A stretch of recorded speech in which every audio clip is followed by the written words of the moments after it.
Hello, in this video I want to show you how to play Dark and Darker on your PC.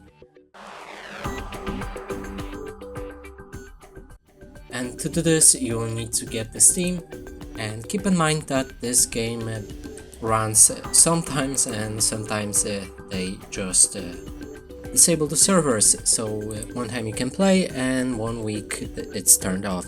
So now get your Steam, open a Steam store and go for the search. Here enter Dark and Darker. And now if the game is actually playable, you have this download Dark and Darker demo right here, which you can download and play. If the game is not available to play, you won't have this button, only coming soon right here. And that's it for this video, hope you like it, please consider subscribing to our channel, leave a like and a comment below.